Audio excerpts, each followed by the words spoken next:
Contarles que estábamos hablando de la noticia de las primarias municipales y de gobernadores, cuya inscripción cerró hoy día a las 5 de la tarde, así que todo esto es noticia en desarrollo.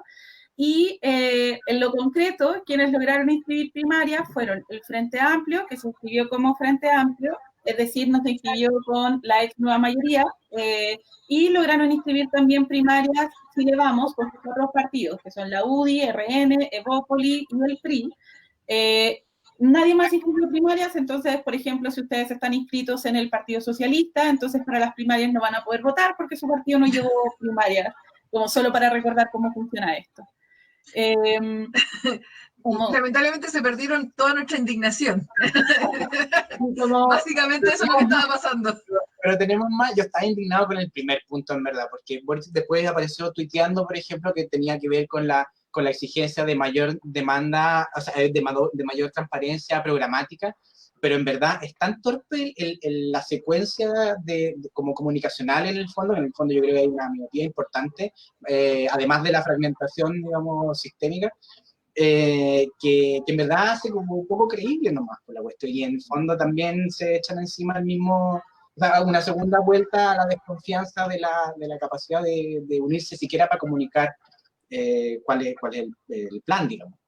O sea, yo creo que una de las cosas de que es una pésima señal comunicacional también es el hecho de que nuestra primera noticia de las primarias sea que hay una decisión de no adherir a una primaria. Es como, perdón, si esta es nuestra primera noticia comunicacionalmente, lo hicieron pésimo. Si es que tuvieron reuniones previas a esto, si es que hubo una mesa de discusión, como nuestra primera noticia pública es que el Frente Amplio no se va a plegar a primarias con la nueva mayoría. O sea, comunicacionalmente es un error yo creo que desde el punto de vista de que quien no sigue constantemente la política, el ver desorganización o el ver desacuerdo en la coalición o en la posible coalición que puede sacar o plantear buenas opciones de nuevos gobiernos, es triste porque finalmente lo que recibe la ciudadanía es desorganización, falta de acuerdo, peleas chicas, feudalismo, encontrones. Entonces creo que no ayuda en nada, no ayuda en nada esta negativa primaria. Aquí solo como recordar, porque yo me queda la duda, como esta cosa de la impresión comunicacional que empieza el domingo, yo me pregunto si esto como que solo no nos habíamos enterado que estaban negociando, o si empezaron a negociar hace muy poco, porque hay que constatar que también salió la noticia durante la semana que la derecha tampoco tenía listo aún la decisión de ir a primarias como unida como Chile Vamos. Entonces, yo no sé muy bien qué ocurrió allí, no sé si yo no me enteré que estaban las negociaciones o si en verdad las negociaciones se hicieron muy encima, pero también sería un tremendo error de todos los pactos políticos, de todos los partidos políticos, también sería un temazo.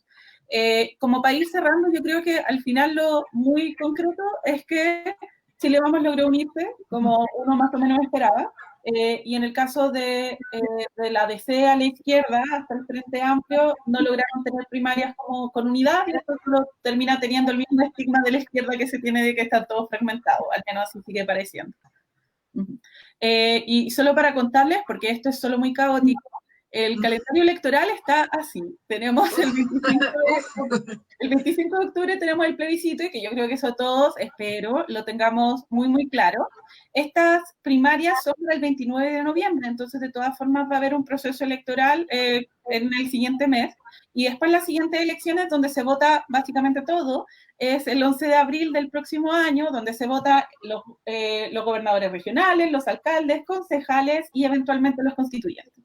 Así que para que allí, como se entienda esto, esto no quiere decir de que no vayan a haber acuerdos para los constituyentes, pero al menos es una mala imagen.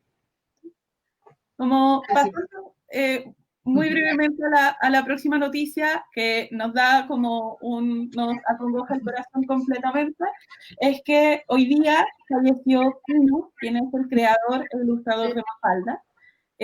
Su amigo y editor histórico del artista, Daniel Divinsky, le puso, se murió en su Twitter, se murió Kino, toda la gente buena en el país y en el mundo lo llorará, y yo estoy tremendamente de acuerdo con eso, con esa descripción. Yo quiero acotar esto porque aquí a mí de verdad se me rompe el corazón. Yo ya lo había comentado con los chicos de La Voz del Golem. Kino no es solamente mi ídolo de infancia, es mi ídolo en la adultez, es ilustrador y humorista que logró desde muy temprana edad instaurar temas que tenían que ver con reformas laborales, con reformas a nivel, incluso se habla del primer ilustrador que empieza a hablar del feminismo a través de los reclamos de Mafalda por las tareas del hogar, por las comidas que le daban y por las obligaciones que tenía con esta imagen de la mujer que debía ser dentro de un país que le indicaba que habían cosas buenas y malas y habían cosas que eran justas e injustas. Es un ilustrador que además es transversal a Latinoamérica. Es increíble que la imagen que tiene Mafalda trasciende incluso al idioma, donde no son hispanohablantes. Mafalda también tiene tiras traducidas, así que es una gran pérdida. Y contando un poco de su historia, hace 3 años muere su mujer y él decide volver a Mendoza. Y desde que vuelve a Mendoza se dice que empieza a entrar en depresión y que esto fue lo que terminó acabando con él con su muerte, a la edad de 88 años. Igual era una persona mayor, pero los que conocían y trabajaban con él decían que tenía para mucho rato. O sea, si mal no recuerdo, el año pasado o el antepasado fue la exposición de Kino en Chile, en el GAM, y se mostraba una pequeña parte de su obra con Mafalda y también con la cantidad de libros e ilustraciones que tiene.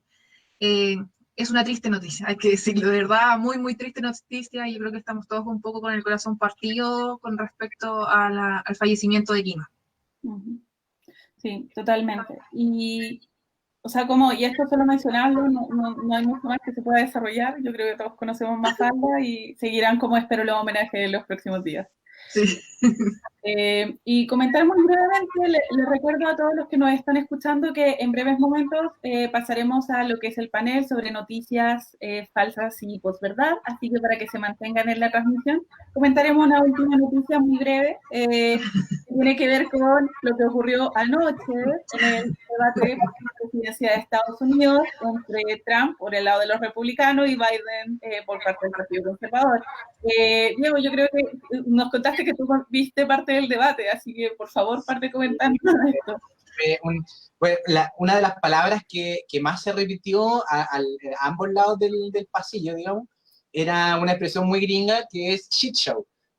Básicamente un show de personajes tirando sus desperdicios al otro. En verdad fue súper impresionante la reacción, lo transversal un poco de esta como consternación por la pérdida de las tradiciones, digamos, de los debates presidenciales.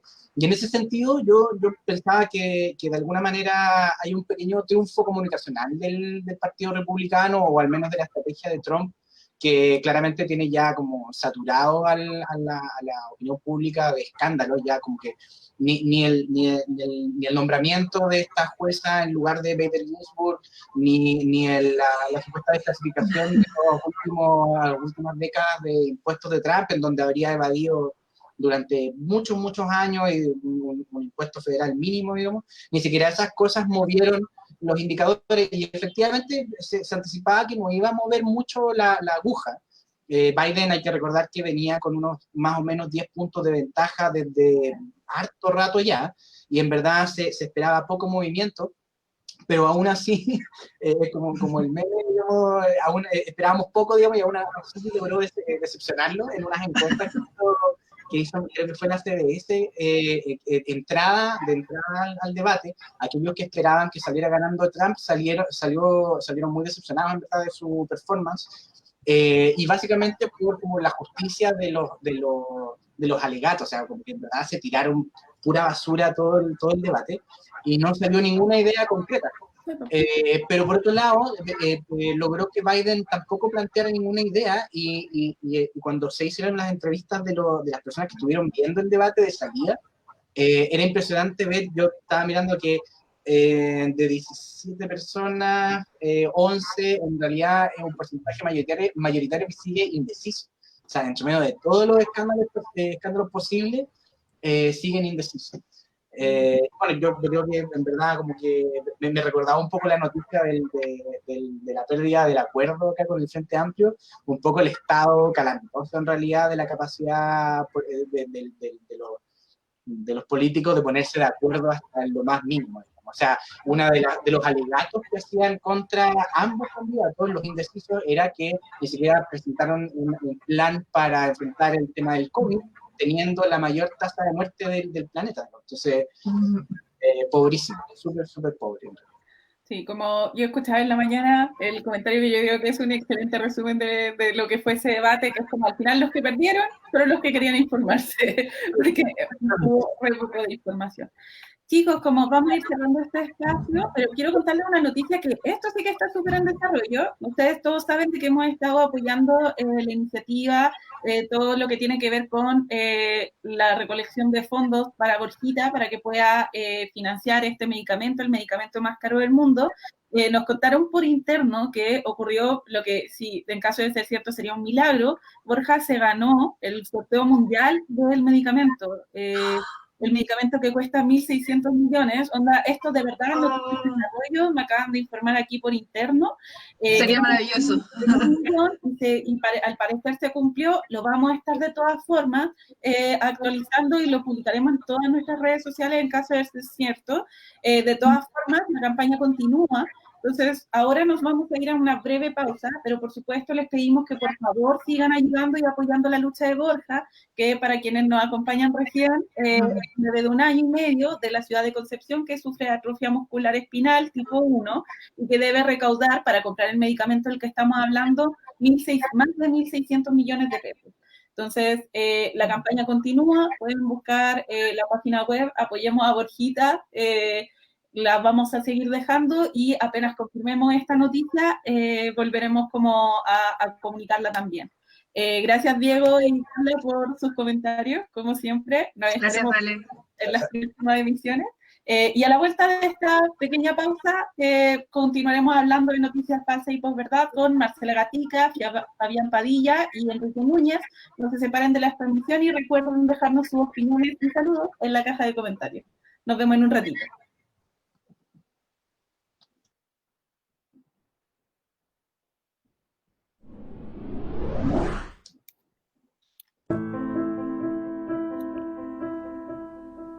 Borjita es un bebé precioso de la ciudad de Concepción, quien con poco más de 1 año y medio está luchando contra la atrofia muscular espinal tipo 1, una enfermedad con un pronóstico de vida muy difícil porque va deteriorando agresivamente la motricidad y la respiración. La única esperanza es un medicamento recién desarrollado llamado Zolgensma, que repara el error genético desarrollado por la enfermedad. Pero para que funcione, tiene que administrarse antes de los 2 años de vida, y para eso ya le quedan menos de 100 días. Además, el Zolgensma es el medicamento más caro del mundo, con un precio que sobrepasa los 1.600 millones de pesos.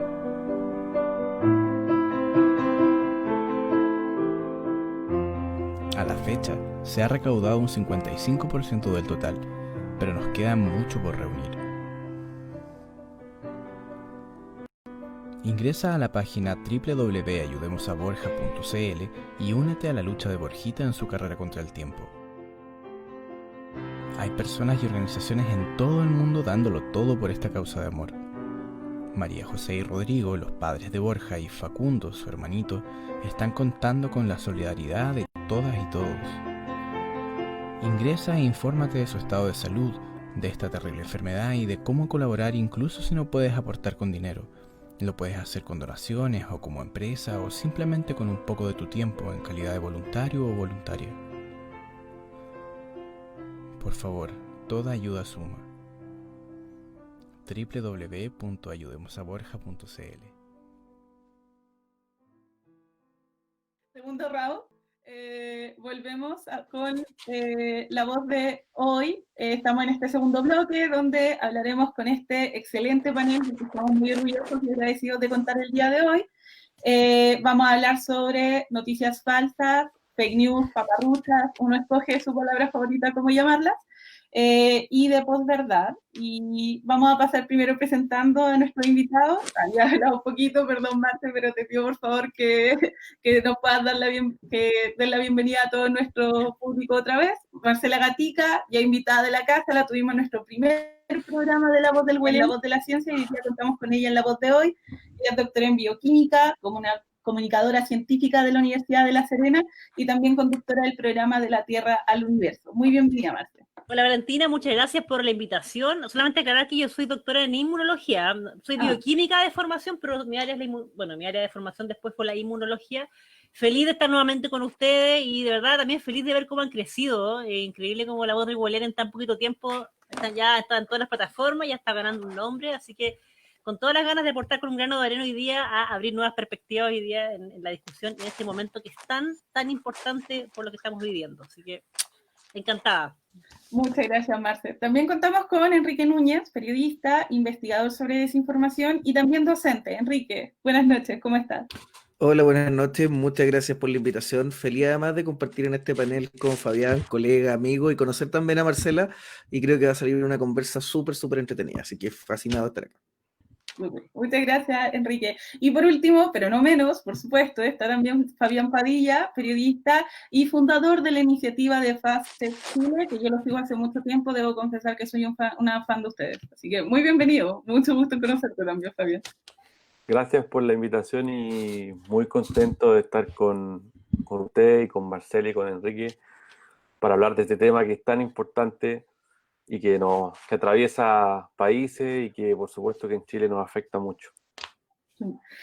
Como para contarles, como todo esto se enmarca siempre en la temporada plebiscito 2020, esperamos también poder derribar mitos en ese sentido, en torno al proceso constituyente, en particular en torno al plebiscito, pero también vamos a hablar para ir visibilizando la problemática en torno a lo que son las noticias falsas y la desinformación en general. La idea es que vayamos conversando como bien relajados. Yo voy a ir moderando la conversación, pero por favor siéntanse libres de hablar cuando ustedes estimen conveniente. Y partamos hablando un poco sobre qué son estas noticias falsas, qué son las noticias falsas, qué características tienen, y también si nos pueden comentar un poco de qué peligros o consecuencias tiene la difusión o viralización de noticias falsas. Marce, ¿puedes comenzar tú, por favor? Sí, mira, en términos bien generales y bien simples, ¿eh? Yo acá que siempre mi visión del tema de las noticias falsas desde el punto científico, y mucha gente se pregunta qué hace una científica hablando de noticias falsas, y es porque justamente la forma en que podemos detectar las noticias falsas o las fake news es aplicando el método científico, y después podemos conversar acerca de cómo detectarlas, pero son preguntas muy fáciles, muy simples que tienen que ver con el método científico, pero luego aquí los expertos en comunicaciones podrán ahondar un poco más sobre quizás los orígenes de esto. Pero recordar a la audiencia que noticias falsas o fake news no son errores comunicacionales, como que yo dije un error y a lo mejor se viralizó, sino que son noticias que tienen una intención de dar una información tergiversada. Y es ahí donde está el tema. Entonces, yo creo que el peligro que reviste hoy día, y que esto yo creo que da para análisis sociológico ya enorme, y yo creo que hay varios factores que se conjugan, que tienen que ver con la rapidez de nuestra vida diaria, que nos detenemos poquito a leer, a ver qué estamos analizando, qué estamos leyendo, qué nos está llegando, no masticamos las cosas, llegamos y compartimos, nos llegó algo por WhatsApp, lo compartimos, y también el contexto que tenemos actualmente a nivel mundial y en Chile, que ha llevado a una polarización, y además tenemos un contexto de que no le creemos mucho a nuestras autoridades, ¿cierto? Hoy día, que es súper fácil que cualquier noticia que nos llegue o información que nos calce quizás nuestro precepto que tengamos o que apunte a nuestras emociones, tendemos a dar más credibilidad. Entonces yo creo que en este contexto que estamos, más el tema de las redes sociales que está full y que vivimos apurados, es súper fácil que cualquier noticia falsa pueda crecer como bola de nieve. Y un poco como qué características tiene estas noticias falsas, como cómo uno piensa así como de cómo uno se puede dar cuenta un poco de que algo es una noticia falsa o no. ¿Qué nos podrían recomendar por ahí? Enrique, Fabián, como cualquiera de ustedes también puede. De verdad, así como onda. Mira, yo prefiero que hable los profesores primero. Yo soy un alumno más. Yo soy un simple periodista. Aquí están los dos académicos que son los expertos. Así que yo intervengo al final, por un cachito. Entonces, es súper clave lo que dice la Marcela, porque en realidad la desinformación es un fenómeno súper complejo donde se ha simplificado un poco con este concepto de la noticia falsa, que también se ha mencionado de muchas otras maneras, se ha hablado de datos alternativos, de falsa información, pero en realidad cuando hablamos de desinformación hay que entender la primera distinción, y es que hay una desinformación que es intencionada, que es la que nosotros hemos entendido como noticia falsa, y otra que se comparte por falta de contexto, por ignorancia, que no tiene mala intención. Entonces también a la hora de pensar cómo las combatimos son dos estrategias distintas, porque una desinformación que es intencionada, que está en función de, por ejemplo, apoyar una postura política, vender un producto, etcétera, ese tipo de desinformación, por mucho que yo intente atacarla o aplacarla a través de la educación, va a ser mucho más difícil. La otra, que es por falta de contexto, es mucho más fácil. Porque, por ejemplo, esa primera desinformación, cuando llega un fanático, ese fanático siempre la va a leer desde un sesgo. Y en ese sentido, esto no es nuevo, ¿eh? El primer caso histórico de desinformación es de la antigua Roma. Y es súper interesante porque es como el muro de Facebook de la antigua Roma. Y de hecho es de donde viene el concepto anécdota. Había en Roma, en una plaza, una especie de muro de poste. Y la gente lo que hacía es que cuando odiaban a alguno de los políticos, escribían una anécdota, que era un papelito, y la pegaban en este muro. Entonces, cuando yo veía que estaban escribiendo algo sobre mi personaje político favorito, yo iba y sobre el contrincante escribía un rumor, una falsedad, otra anécdota, y la pegaba. Y al final me encontraba con un muro de Facebook análogo, lleno de rumores y falsedades sobre los políticos que encontraban. Lo que hacen las redes sociales es que lo intensifican, es que lo vuelven un proceso en que todos podemos expandirlo mucho más rápido, pero la desinformación como tal y la desinformación intencionada ha existido desde siempre. Sí, efectivamente, como dice la Marcela, en un contexto de polarización y sobre todo de incertidumbre, esto aumenta, pero también hay que tener ojo porque aumentan con objetivos distintos. Por ejemplo, en casos de polarización, lo que ocurre es que hay mucha más desinformación política intencionada. En casos de incertidumbre, por ejemplo, de temas que tienen que ver con día a día, como ocurrió con el COVID, es una desinformación que muchas veces se comparte también por ignorancia o por una necesidad urgente de respuestas, como por ejemplo los secretos caseros, las soluciones de salud, de que hay que tomar gárgaras con sal y todo ese tipo de ridiculeces que hemos escuchado.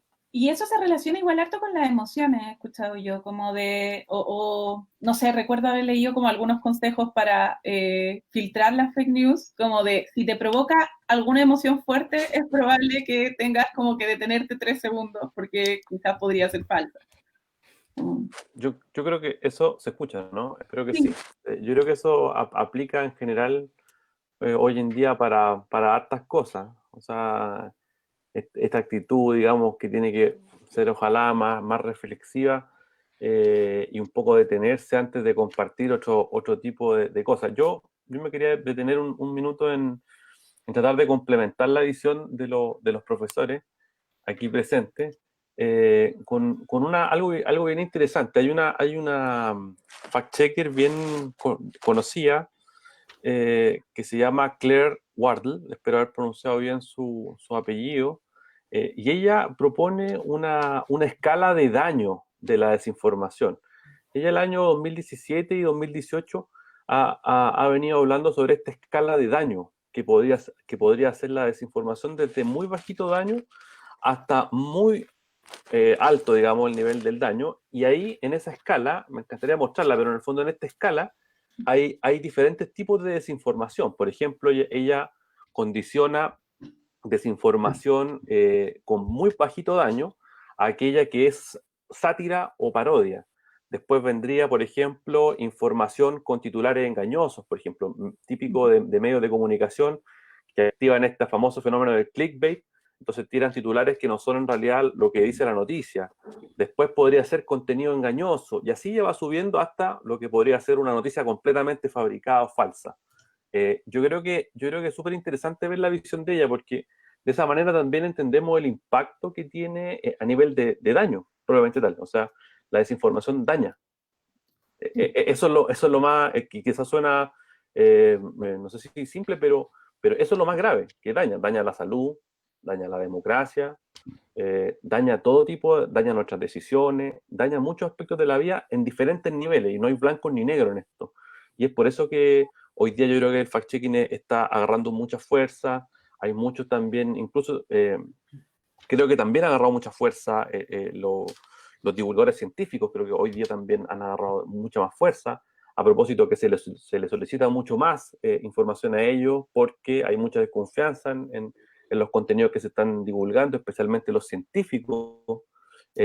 Yo no sé qué piensan ustedes de esto, pero es bien sorprendente para mí escuchar, por ejemplo, no sé, vieron este video de una marcha de muy poquita gente que estaban en contra del bozal. No me pongan este bozal en mi cara, que son personas y una chica que es de origen ruso, creo, y que ella señala que, claro, que la mascarilla te produce una especie de intoxicación. Eso ya está verificado, no solamente por pares y por medios verificadores de muchos lados, sino la ciencia también lo ha dicho, pero insistir en eso, no sé qué les parece a ustedes, Enrique, Marcela, no sé qué les produce, pero mi pregunta más de fondo es ¿por qué se insistirá?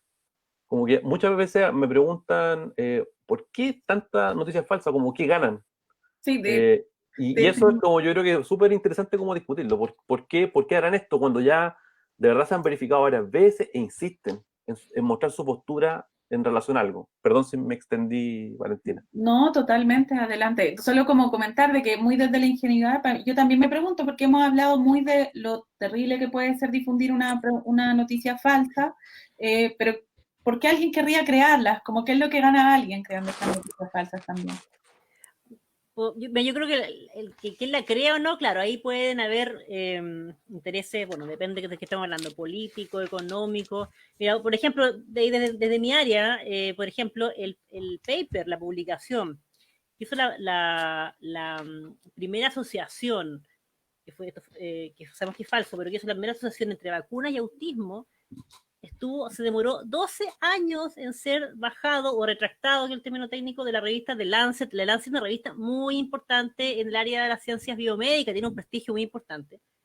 Y ese paper es un fraude, fue retractado. Entonces, ¿a qué voy? Bueno, después se vio ahí, esto es una teleserie, es muy entretenido el tema, se vio que había algunos intereses económicos también en quien un poco promovió esta idea inicialmente. Obviamente que los experimentos no eran de lo más limpios posible, entonces, en resumen, había interés económico esta persona que sale con esta asociación entre vacunas y autismo, ¿ya? Estoy resumiendo una historia enorme, pero había interés económico.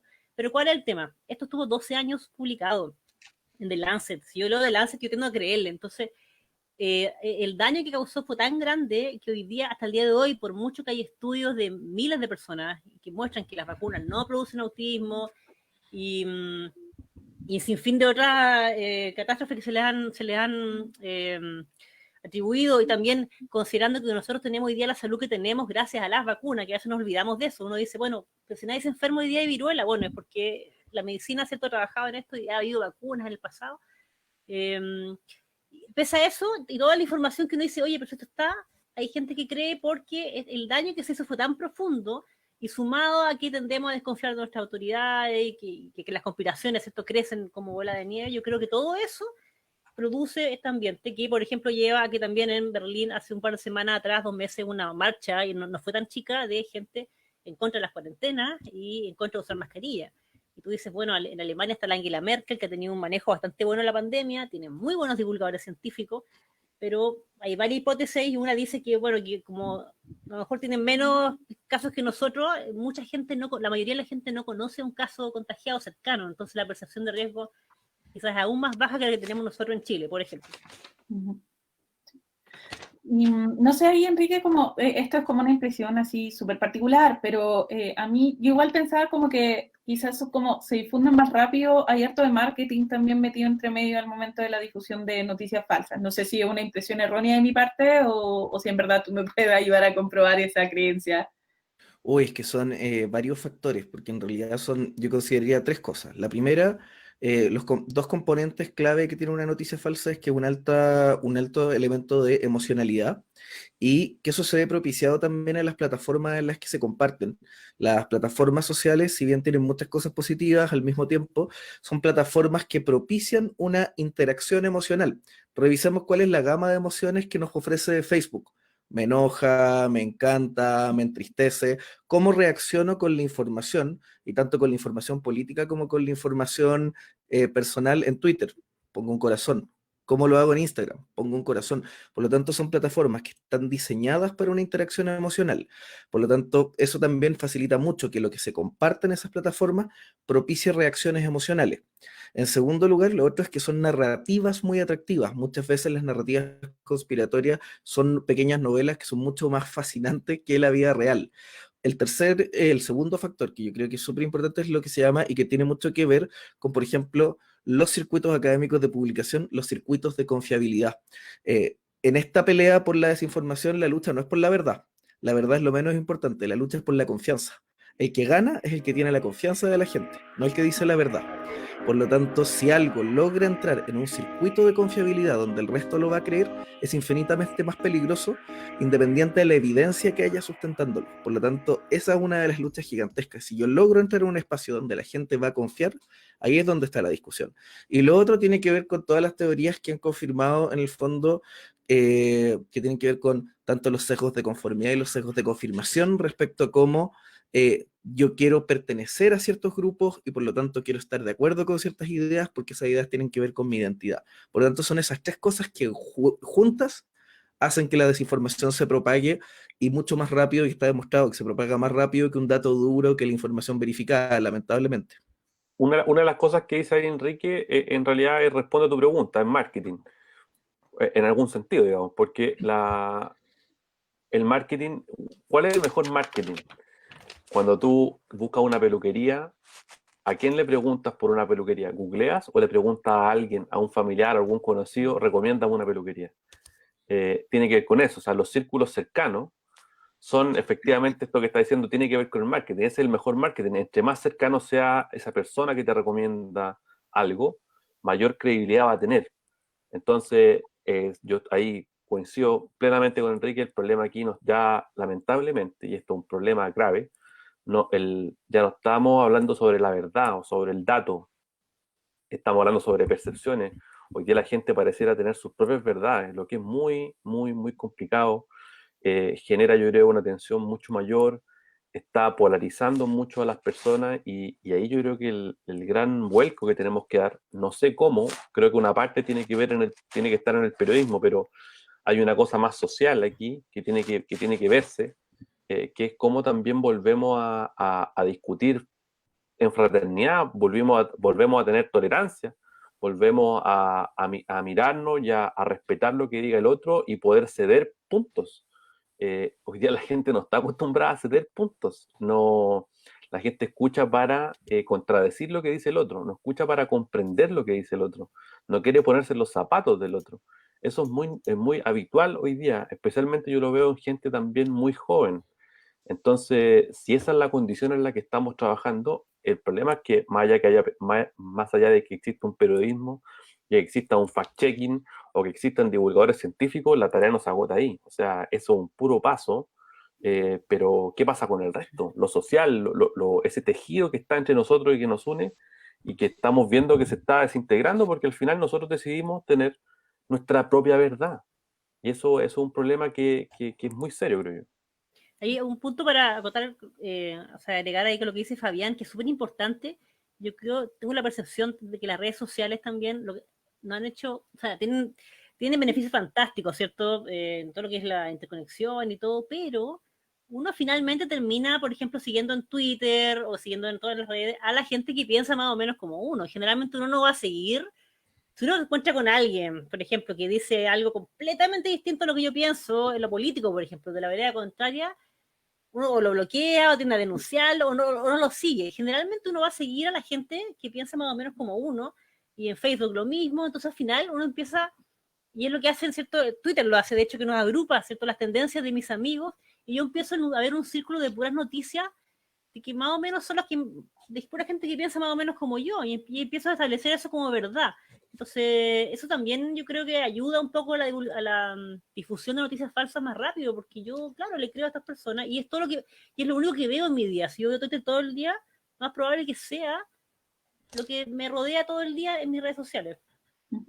Sí, y pasa mucho como antes pasaba como con la gente que solo se informaba por la tele y que al momento de ir uno como que contrastaba las cosas, pasaba mucho con las marcas y sí, efectivamente también pasa mucho con Facebook.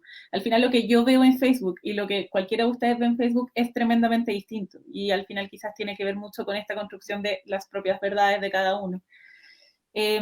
Como pasando un poquito más, y me encantó esta reflexión, como me llevo muchas como ideas para pensar, debo decirlo, como quiero empezar a relacionar un poco más la conversación, a dirigirla un poco más a esto que tiene que ver con el proceso constituyente, como yo creo que todos ustedes también son personas como muy informadas en general, entonces no sé si han podido detectar alguna noticia falsa en torno al proceso constituyente en este tiempo, y si es así, ¿cuál es la que más les ha sorprendido hasta ahora?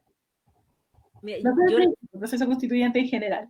Mira, yo la verdad es que más que una noticia puntual, porque yo creo que hay muchas, y no voy a decir, para no entrar a decir de qué bando uno la escucha o no, pero a mí lo que me ha llamado la atención y me preocupa, y que lo veo de ambos, de hecho no debería hablar de bandos, pero como que tengo la impresión como que las redes como que esto se ha polarizado, y casi parece aquí, sobre todo cuando uno ya ve como discusión en Twitter nomás, como que esto fuera el bien contra el mal, el yin contra el yang, como los buenos contra los malos, peleando por si el apruebo o el rechazo, por ejemplo, o el proceso general, de lo que pasa si cambiamos la constitución o no. Y yo creo que esa polarización nos está haciendo muy mal, que es como nosotros contra ustedes. Yo creo que ambas opciones tienen ventajas y desventajas, por supuesto, pero creo que en vez de construir o llamar a la gente a votar, independiente de lo que piense, porque yo creo que eso quizás es súper importante.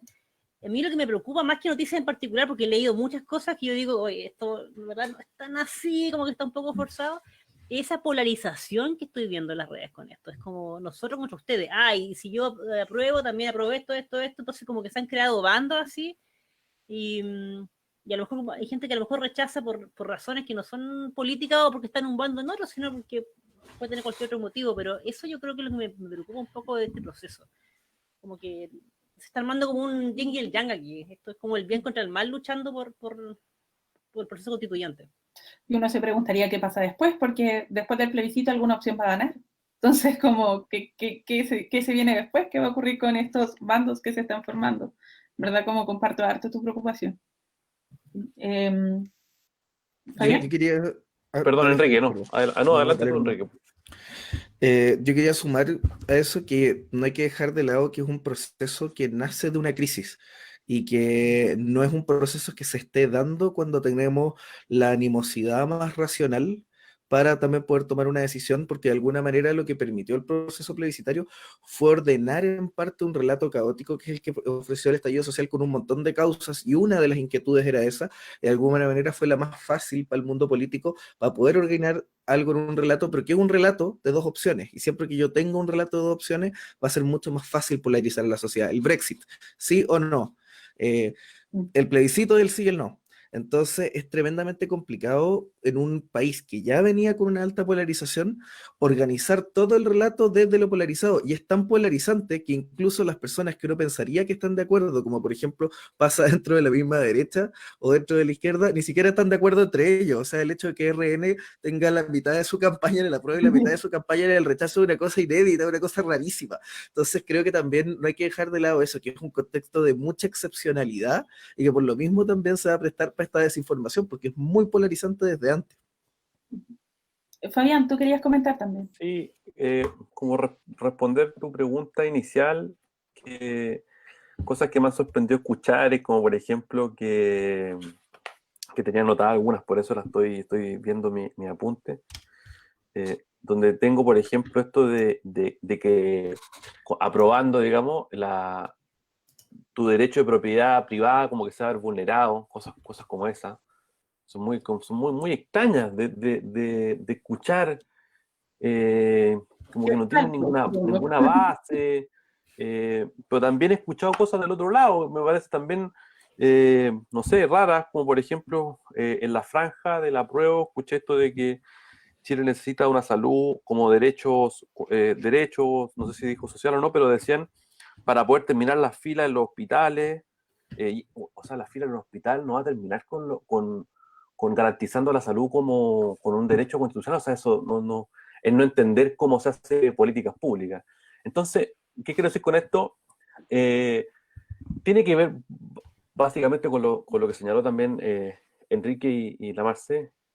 Estamos en un contexto polarizado, pero esto, como dice ese dicho, es más viejo que el hilo negro, o sea, fue una forma de hacer política que viene de hace años, donde las imprecisiones y ganar un puntito, tratar de imponerse al otro, siempre ha sido la tónica, nunca se respetan las reglas del juego claras, en la cual ojalá tratar de convencer con ideas. Aquí, si tú me permites, ya que tú dijiste en un principio que esto era más conversación, yo, por ejemplo, pensaba en la oportunidad, por ejemplo, que se farrió el apruebo, en tratar de convencer gente. He escuchado muchas personas que dicen, oye, y si yo no estoy convencido con ninguna de las dos opciones, el apruebo en realidad no me entrega ninguna virtud de por qué yo debería votar apruebo. Y el rechazo, por otra parte, tiene un discurso completamente como que está pintando un Chile oscuro, que algo como una realidad que sabemos que no va a pasar. Entonces, ahí uno dice, qué mal la política, qué mal por la política, qué mal por los creativos que eligieron para hacer la franja y en realidad las campañas en general. Nosotros nos toca harta pega como medio independiente de estar verificando cosas y tenemos harta en nuestro sitio web de factcheck.cl, pero yo creo que lo principal es lo que dice en realidad Enrique con la Marcela, la polarización, esto del, como decía la Marcela, el yin y el yang, que no es nuevo, pero no sé realmente cómo se puede lograr tampoco una unidad en un momento como este. Como decía Enrique, esto nació en una cosa, en un contexto muy, muy difícil, que está muy lejos de cerrarse, está muy lejos, o sea, pienso tú que el día 15, cuando se hace este acuerdo, el acuerdo fue del Congreso, y fue una especie de cierre, pero no un cierre cultural o social, es un cierre político. Se cerró una pequeña parte de lo que estalló ese día.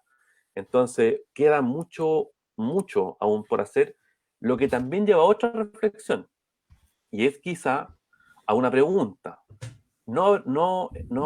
Quizás estuvimos mucho tiempo como conformes con un Chile muy estable. Uno cuando mira otras realidades se da cuenta que en otros países, por ejemplo, hay más crisis todo el tiempo, o sea, se dan más crisis simultáneas y de todo orden de cosas.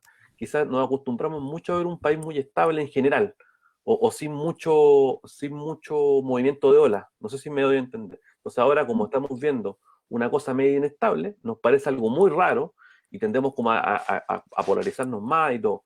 Pero eso, con esa pregunta, como la reflexión que yo hago es, quizá nos tendremos que empezar a acostumbrar a que estamos en un momento de transición a algo donde va a haber mucha inestabilidad y ya hay que navegar por esa inestabilidad. O sea, los marineros lo hacen todo el tiempo, las personas que andan en barco lo hacen todo el tiempo, y la política realmente va a tener que ser así y la sociedad va a tener que ser así también. O sea, el mar nunca está calmo todo el tiempo. Y hay que empezar a acostumbrarse. Y de hecho yo ahí digo mucho como esta cosa bueno, hay mucho heredado del miedo a lo que fue la dictadura, porque como la dictadura fue mucho caos y la gente estuvo muy contenta con que las cosas estuvieran más tranquilas y relativamente en paz y con una democracia, quizá una democracia en crisis, pero había una democracia. Entonces, como yo creo que harto de ese miedo a la inestabilidad probablemente se hereda de ahí. Y el hecho de que estemos inestables probablemente tiene que ver con que hay un montón de generaciones que no nacieron en dictadura o que jamás vivieron eso y que la inestabilidad empieza gente como a no tenerle miedo a esas cosas también, además del trabajo que un montón de generaciones está haciendo de antes. Valentina, ¿sí? ¿puedo hacer una pequeña, solamente ponerle pelo a la sopa, para dejarlo ahí para la reflexión? Y me hizo mucho sentido lo que decía Fabián, porque me acordé de algo que conversaba una vez con mi marido, que yo nací en el 84, ¿no? Así que yo lo que viví en dictadura fue nada, en realidad. Yo soy de la generación de que hablar de política y de religión en la mesa es mala educación. Siempre me hemos cuestionado eso, ¿por qué? O sea, no se habla, no, que lata, o sea, que lata en un carrete hablar de política, que lata discutir y que lata, y también yo creo que va por ahí, o sea, ya mantengámonos bien en el sistema, y también porque, bueno, hay varias aristas, porque por otro lado, ¿por qué no vamos a poder conversar de política y de religión o lo que sea sin poder conversar en un ambiente de tolerancia, ¿cierto? Sin poder entrar de nuevo en este ambiente polarizado. Yo creo que eso igual es un poco de herencia de dictadura, o no sé, de esta época de transición que tuvimos los 90, no sé, pero lo tiro un poco a la mesa, lo dejo como reflexión. Perdón, Enrique, yo sé que quizás tú quieras hablar, pero sabes que el contrapunto que te quiero hacer es que yo creo que el problema, ¿sabes cuál es? Yo ahí, en general, esto es una opinión muy personal, yo casi nunca coincido con Gabriel Salazar, no me gusta tanto, pero hay una cosa que yo sí coincido con él, en que él dice que el problema fue que la política se profesionalizó. Yo coincido con él en eso, porque como después, con el retorno a la democracia, la política se tecnificó y se profesionalizó, es decir, el que era político pasó a ser una especie de técnico, no sé si me voy a entender, o sea, era un oficio, una profesión, un tipo que estaba años ahí, no solamente en los cargos, sino como haciendo política de profesión, un profesional de la política. Por lo tanto, ¿qué es lo que pasó con esto? Dejamos de tener esta discusión, Marcelo. Dejamos de tener la conversación. O sea, la política ya no era esta figura, ¿cierto? Como la polis y la conversación con los hijos, con el marido, ¿cachai? No era eso. O sea, salió de ahí la política. Era, de hecho, de mal gusto o era mal visto. También me tocó eso. O sea, verlo muchas veces también, de no discutir algunos temas que eran sensibles. Porque eso, ¿y para qué estaba? O sea, ¿quiénes pueden discutirlo? Los políticos. Los políticos eran una clase social que tenía que hacerse cargo de los temas públicos porque el resto del país estaba ajeno. Yo creo que ese es el problema. El problema está en que fuimos mucho tiempo ajenos. Y hoy día, mucha gente como que yo la leo y como que parece descubrir la pólvora cuando cacha que tiene un país, cacha que tiene que hacerse cargo de un país, cacha que tiene que votar, que tiene que comprometerse un poco más con las cosas, y eso es política. Y a veces cuesta mucho. Mira lo que está pasando en el Frente Amplio, por ejemplo, ahora con las listas, o sea, en fin, o sea, hay gente que se está dando cuenta de cómo está funcionando el sistema, recién hoy. Entonces, eso, porque la política se profesionalizó, yo creo que ahí Salazar es muy, muy acertado en ese punto. Eso, perdón, Enrique, no sé si tú querías... Sí, yo quería agregar que tampoco hay que perder de perspectiva que vivimos en un país tremendamente joven, que tenemos con suerte un poquito más de 200 años de historia, por lo tanto, la posibilidad de que tengamos crisis futuras y que todavía definamos cuál es nuestra identidad, sobre todo considerando que nuestros mecanismos democráticos, nuestros mecanismos políticos son heredados y que todavía no hemos terminado de definir una identidad completa como país y cuáles son los mejores para poder gobernarnos, considerando que todavía tenemos herencias de una dictadura, que es algo que puede sonar tremendamente añejo, pero a la vez es tan cercano al mismo tiempo, muestra de un país que todavía está en un proceso de maduración. Somos un país adolescente, donde esto es parte de la adolescencia, las crisis son parte de la adolescencia. En la adolescencia te pasan un montón de procesos difíciles, terribles, para llegar a la adultez. Entonces tampoco, a veces uno piensa que esto es como definitivo, pero no lo va a hacer. ¿Y por qué no lo va a hacer? Porque no nos podemos comparar tampoco con la historia de otros países, porque al momento que tengamos la globalización, nosotros tenemos que vernos de la perspectiva de los jóvenes y nuevos que somos. Entonces yo no perdería eso. Y volviendo un poquito a lo de la desinformación, es muy lógico que esto nos genere mucha incertidumbre, porque estamos construyendo historia, estamos construyendo futuro, y la incertidumbre obvio que va a ir de la mano de la desinformación, porque todo el mundo quiere tener una respuesta. ¿Y por qué una de las expresiones, volviendo también a la pregunta original, que probablemente se ha convertido como un eslogan, por ejemplo, una de las campañas, es el miedo a la hoja en blanco? Porque obvio que la hoja en blanco, el término hoja en blanco nos da miedo. A los que nos dedicamos a escribir nos da terror cuando nos sentamos frente a un computador con una hoja en blanco, porque es un desafío, porque es difícil, porque es un futuro completamente abierto. Y eso obvio que va a generar la búsqueda por ansiedad y por respuesta. Entonces, creo que no hay que perder de vista eso, que todavía nos queda mucho por aprender como país también. Sí, me gusta mucho esa reflexión también, como de estamos creciendo, somos un país adolescente, y está bien que tengamos estos momentos de incertidumbre. Quiero preguntarles, porque ya estamos como casi a las 9, les quería preguntar si les puedo robar 10 minutitos para una última pregunta que llegó del público. No sé cómo están de tiempo ustedes, Fabián. No. Lo que Ay, quiero. sí. Bien. Súper. Nos vamos a Dale poner nomás. la franja nomás. Sí, hacia allá va la pregunta. Nos preguntaban en el público, Ángel Toro preguntaba qué opinan de que algunas campañas solo se basen en la emotividad y que las campañas no informen mucho. Y en ese sentido les quiero preguntar así bien directamente, ¿qué piensan sobre estas franjas de apruebo, rechazo y convención mixta o constitucional? ¿Creen que están ayudando a informar o también están aportando a la desinformación? ¿Qué piensan ustedes de esto? Uy. Boom. Mira, yo voy a partir, pero yo creo ahí hay algo que discrepo con esa visión, digamos. No sé si, es bien difícil esto, pero no sé si era responsabilidad, es responsabilidad de los comandos, o sea, tienen que informar, eso lo doy por descontado, pero me refiero al uso de la emotividad.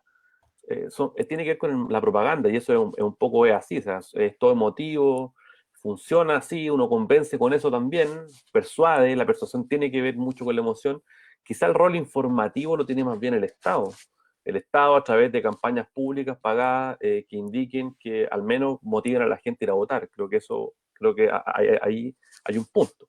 Pero en relación a las campañas actuales, al menos mi opinión yo creo que ambas han farreado una oportunidad súper importante de entregar quizá más datos, antecedentes que validen mayormente su argumento.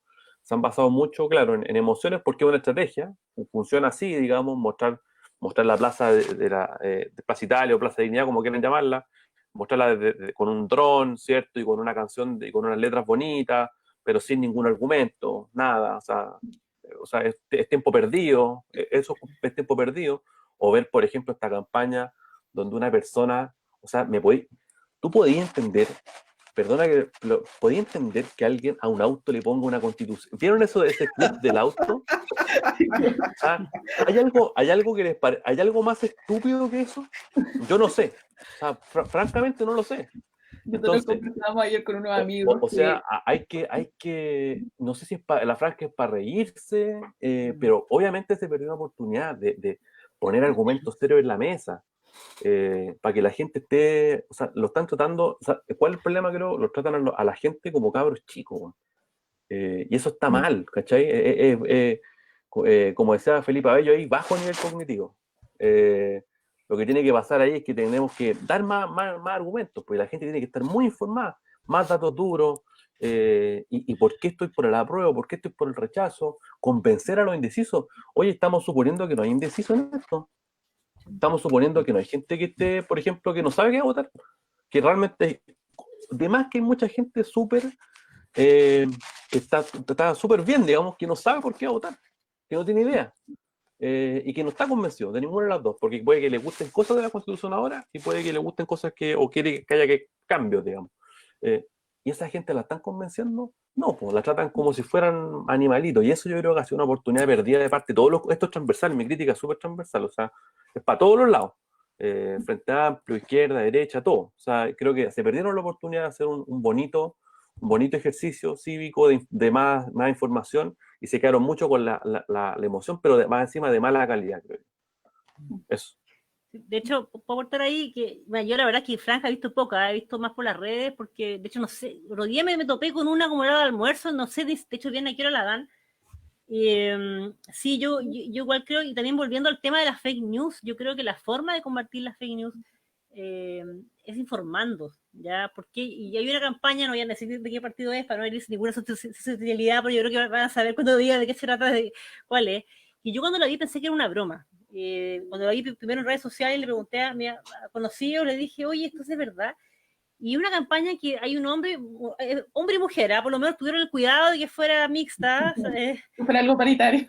Que fuera paritaria, pero solo un hombre y una mujer así en un pedestal intelectual. Y yo digo, ¿esto a quién está dirigido? Y la campaña nos dice que si uno no aprueba, es porque, en el fondo, el mensaje es que uno no piensa.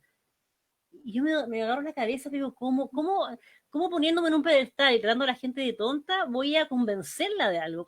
Y lo mismo y se aplica a cualquier fake news de cualquier área. O sea, por ejemplo, muchos colegas en mi área cometen el error de repente de ponerse en un pedestal también y decir, no, si la gente no se quiere vacunar porque son ignorantes, porque son aquí, porque son allá, ya, toma, lean papers. No, en vez de hacer ese trabajo ¿cierto? De tomar la información científica y tratar de explicar a la gente el por qué, para qué y todo eso, no, son oportunidades perdidas. Entonces, yo igual creo que eché de menos y coincido con Fabián de que faltan datos y porque hay mucha gente. Y lo otro, ¿cuánto de los chilenos no hemos leído la Constitución? Yo creo que yo misma lo conozco un poco, ¿no? Entonces como es muy poquito, es una oportunidad a lo mejor de haber enseñado sobre la Constitución, podría haber sido una campaña de educación cívica esta, por ejemplo.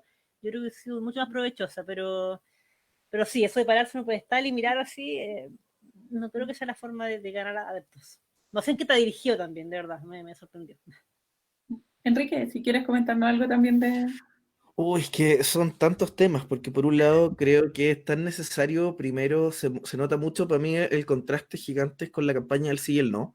Creo que se nota tanto cuando hay comandos alineados con un mensaje, más allá, más o menos exitoso, pero acá cuando tenéis tantos mensajes fragmentados empezáis a tener muchas agendas pequeñas y mezquinas.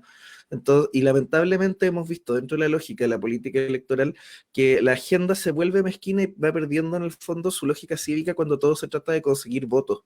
Por lo tanto, no hay un solo gran mensaje que permita articular tampoco un concepto. Yo creo que la emotividad en los mensajes persuasivos, en que la gente tiene claro que es un mensaje de propaganda que busca persuadirlos, no está mal. La alegría ya viene un mensaje profundamente emotivo, pero que lo que representaba era el sentir de los chilenos en ese momento particular.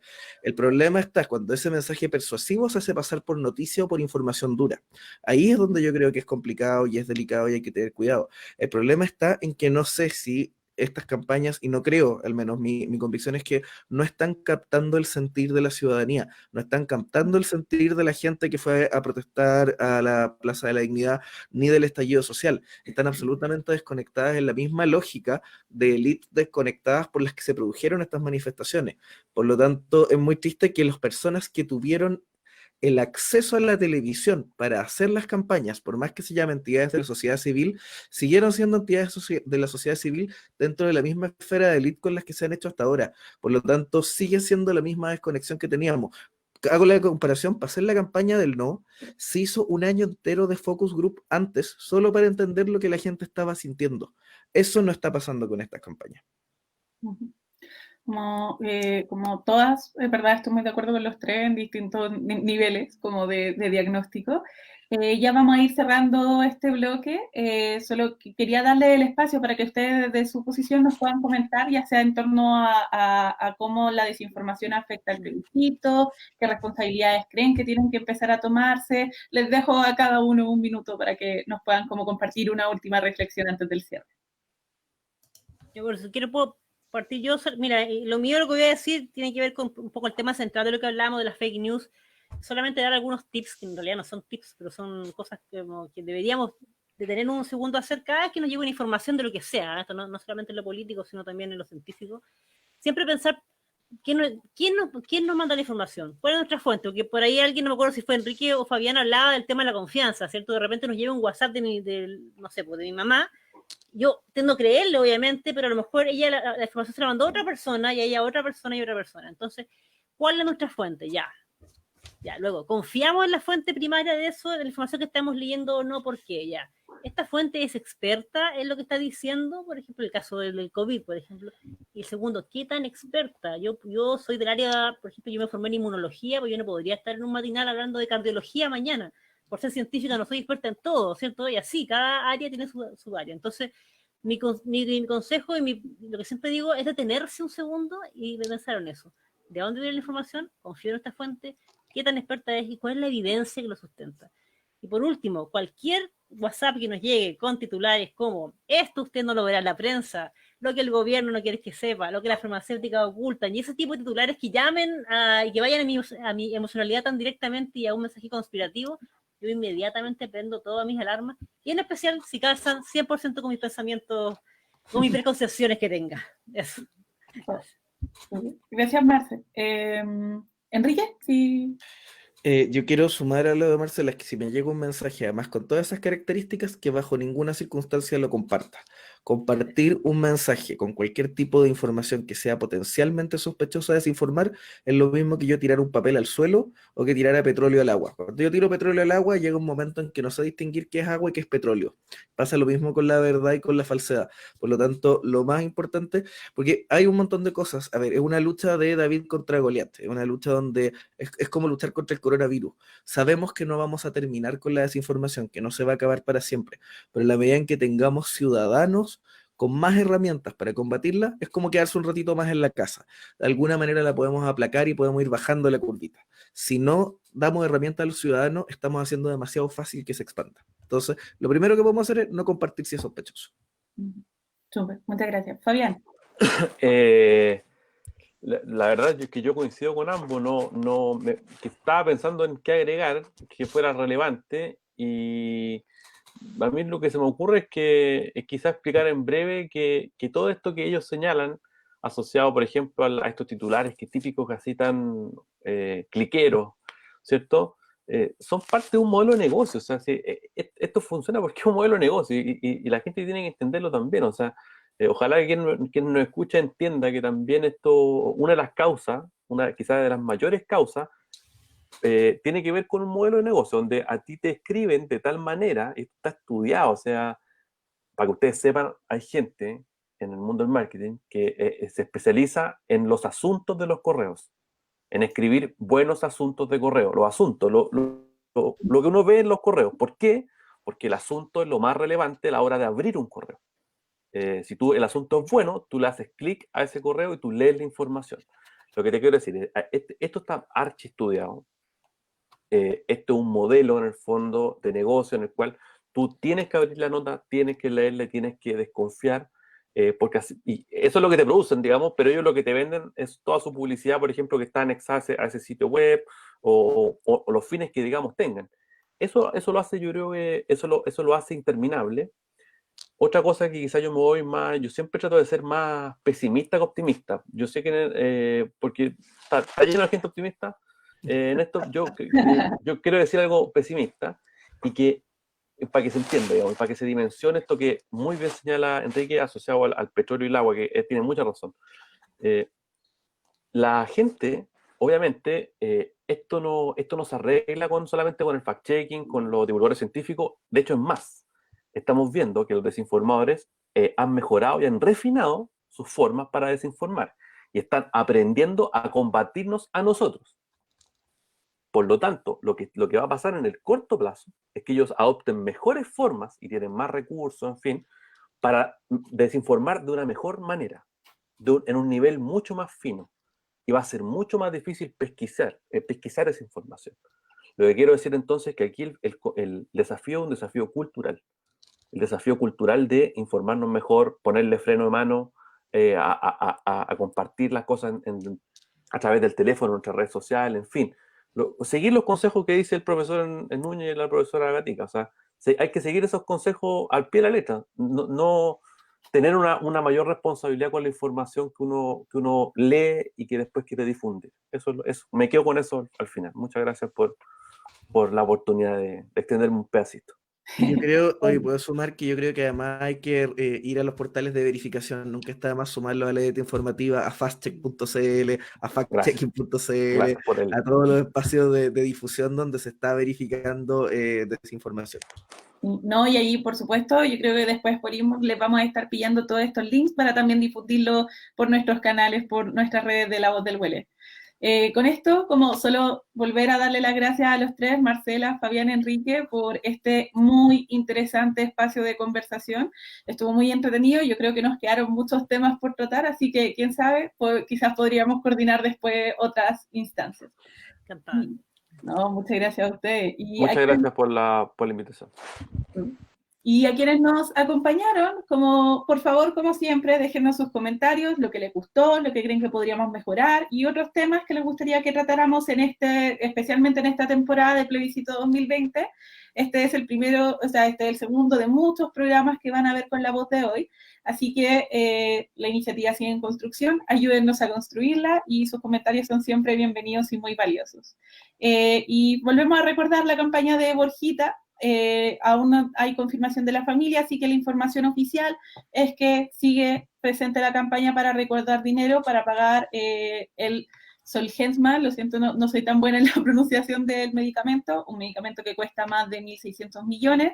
La campaña lleva más o menos un 60% de recaudación y aún faltan 92 días, así que por favor, si todos nos pueden ayudar, ya sea cooperando, difundiendo, hay voluntarios, por favor sigan allí con la difusión. Nos vemos el próximo miércoles, donde continuaremos con la temporada Plebiscito 2020. Muchas gracias a nuestros invitados y muchas gracias también a todos por escucharnos. Síganos en Facebook e Instagram y nos encontraremos pronto de nuevo en las cumbres del Huelen.